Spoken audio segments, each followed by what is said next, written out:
waxaad aragtaan dadkii walaalihiin ahay oon waayahan oo dhan idinkala hadlaayay xaaladda ay maanta ku sugan yihiin qorraxda ay taagan yihiin duruufaha ka muuqda abaarta waddankan saamaysay waa abaar lug ku yeelatay ugu yaraan nus shacabka Soomaaliyeed dhammaantood dadkan aad ku aragtaan bannaanka magaalada Muqdisho hadda oo aan taagannahay waxaa jira dad kale oo badan oo sidaas oo kale ah oo Soomaaliya oo dhan meel walba oo aad ka tilmaantidba dhibaatadaas iyo mid lamid ay haysato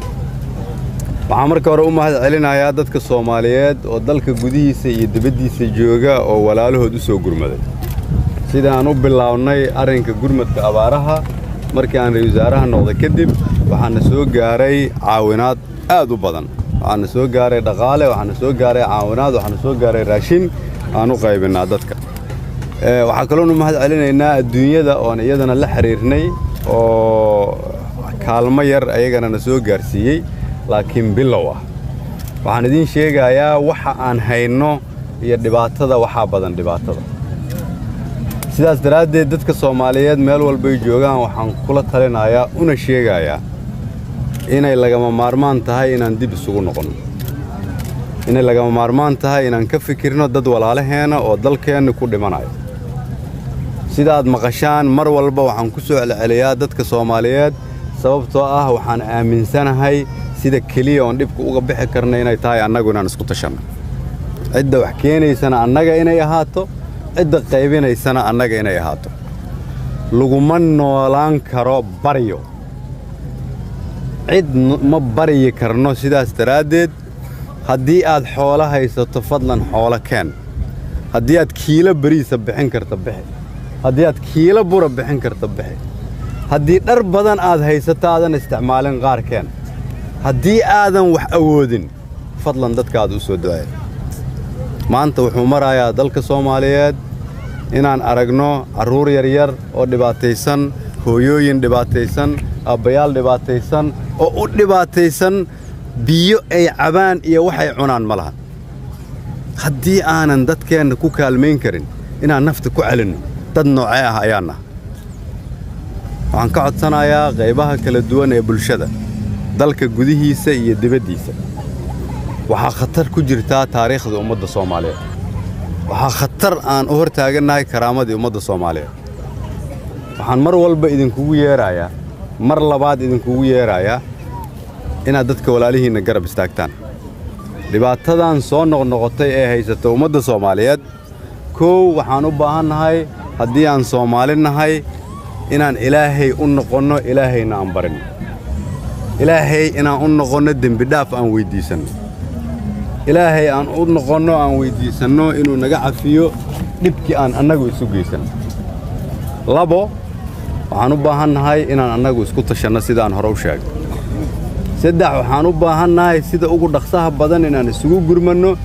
waddanka qaybihiisa kala duwan ama xukuumadda ama madaxweynaha ama baarlamaanka ama aqalka sare labada aqal ee baarlamaanka kulligeenba shaqadeennu inay noqoto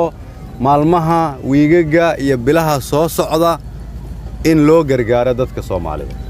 marka aan dadka nafta ku celinno ayaan qaban karnaa wax kale walaalahayda miidiyada ay hortaagan bahda saxaafadda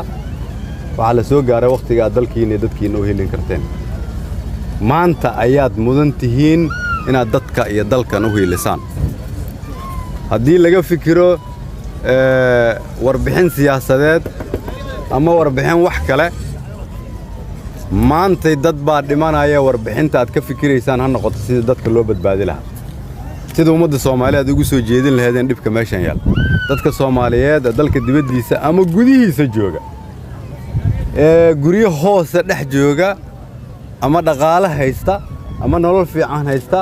waxaan idin sheegayaa saacad walba qof Soomaaliyeed ayaa khatar ugu jira inuu naftiisa waayo intaas ka soo waxaan rabaa dadka Soomaaliyeed meel walba ay joogaan inaan u sheego waddankani wuxuu u baahan yahay in dib looga shaqeeyo waddankani wuxuu u baahan yahay inaanan ku mashquulin abaar sidaan wax uga qaban lahayn wuxuu u baahan yahay inaan dalka dib u dhisno wuxuu u baahan yahay inaan beeraheena falanno wuxuu u baahan yahay inaan kalluunka waddankeena ku jira aan la soo baxno wuxuu u baahan yahay inaan isku tanaasulno wuxuu u baahan yahay inaan aqbalno inaan waddanka wada leenahay qaybsanana khayraadka waddanka waxaan u baahannahay walaalayaalow dadkii Soomaaliyeed karaamad darro ayaa wareerisay dalkii Soomaaliyeed dhibaato ayaa wareerisay madaxda ummadda Soomaaliyeed waxaan ku boorinayaa inaan shacabka Soomaaliyeed annaga ugu hormarno sida aan uga shaqayn lahayn dalkeena sidoo horumar ku gaari lahaa dhalinyarada Soomaaliyeed waxaan xasuusinayaa haddii aad ku soo korteen abaar gaajo iyo xabad dalkana wuxuu leeyahay taariikha inuu ahaa dalka Afrika ugu wanaagsan taariikha inuu dunida ugu horumarsanaa dadka Soomaaliyeed waa dad aad u karaamaysan aad u adag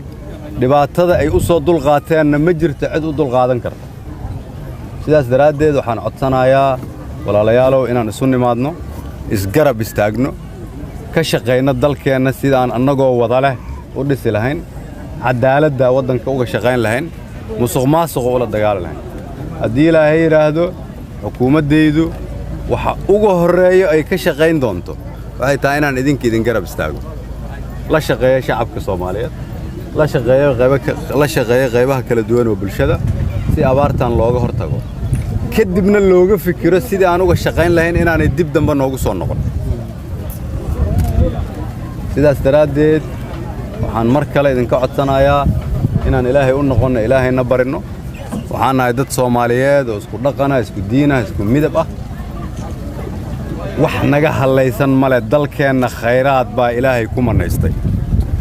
waxaan naga halaysan kaliya annaga is aamini weynay ismaamul weynay waqtigaasna alxamdulillah waa ka soo gudubnay niyadda hal adkaysto barwaaqo ayaa soo socota niyadda hal adkaysto nabad ayaa imaanaysta niyadda hal adkaysto karaamada iyo sharafta ayaa soo socota inta aan ka gaarayno waxaan loo kaga baahan yahay qofkii jiifana inuu fariisto kii fadhiyana inuu istaago kii istaagana inuu socdo kii socon laana in gacanta annagu aan ka qabanno annagoo isjecel oo walaalo ah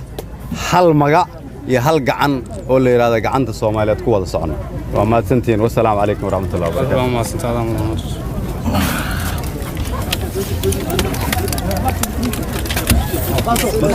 هيا هيا waxaan yahay ka kala qabtay yala